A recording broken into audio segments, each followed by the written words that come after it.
بسم اللہ الرحمن الرحیم۔ ایاک نعبد و ایاک نستعین۔ معزز ناظرین السلام علیکم۔ ڈاکٹر توقیر اپنے یوٹیوب چینل پر آج ایک نئے نسخے کے ساتھ حاضر ہے۔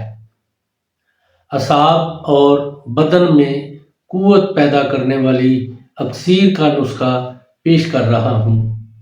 اعصابی کمزوری سے پیدا ہونے والی ہر بیماری اور سردی کے امراض، نزلہ، زکام، کھانسی، نمونیا، دمہ، عرق النساء، قبض، خصوصی طور پر قوت با کے لیے بلا کھٹکے استعمال کریں۔ اس کے استعمال کرنے والے کو سردی بہت کم محسوس ہوتی ہے، بدن اور کمر کو بہت طاقت ملتی ہے۔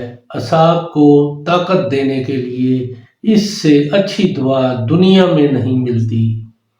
اس سے پہلے کہ یہ نسخہ میں بیان کروں، آپ میرا چینل سبسکرائب کر لیں اور بیل آئیکن کے آل کے اوپر پریس کریں تاکہ میری تمام نئی آنے والی ویڈیوز کے نوٹیفیکیشن آپ تک بآسانی پہنچتے رہیں۔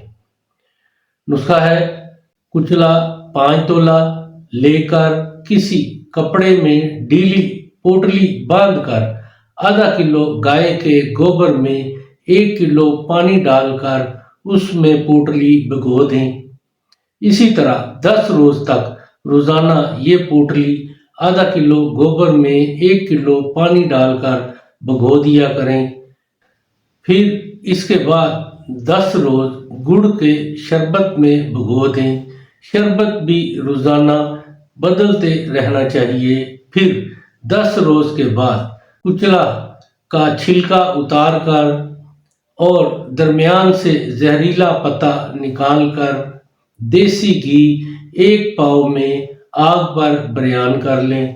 خیال رہے کہ جب کچلا سرخ ہو جائے تو فوراً گھی سے نکال لیں، جلنے نہ دیں ورنہ فوائد میں کمی ہو جاتی ہے۔ ان کو پھر کاغذ پر رکھ کر خشک کر لیں اور باریک صفوف بنا کر شیشی میں حفاظت سے رکھیں۔ اس کی خوراک 1 چاول کے برابر منقع کے بیج نکال کر اس میں لپیٹ کر کھائیں۔ اس کے استعمال سے اعصاب اور بدن میں بہت قوت پیدا ہو جاتی ہے، کمر مضبوط ہو جاتی ہے، سردی کے امراض سے حفاظت رہتی ہے، قوت با بہت زیادہ بڑھ جاتی ہے، اعصاب مضبوط ہو جاتے ہیں۔ اعصاب کو طاقت دینے کے لیے اس سے اچھی دوا دنیا میں نہیں ہے۔ اور جو گھی کچلا بریان کرنے کے بعد بچ جائے وہ مالش کے لیے بہت فائدہ مند ہے، یعنی جوڑوں کا درد، عرق النساء کا درد کے لیے یہ بہت ہی مفید ثابت ہوتا ہے۔ ناظرین، ایسے لوگ اس کو ضرور استعمال کریں جو اعصابی کمزوری میں مبتلا ہیں، اور اس کے بارے میں اپنی رائے میرے کمنٹس باکس میں ضرور دیں۔ اس کو لائک اور شیئر بھی کریں۔ اللہ تعالیٰ آپ کا حامی و ناصر ہو۔ خدا حافظ۔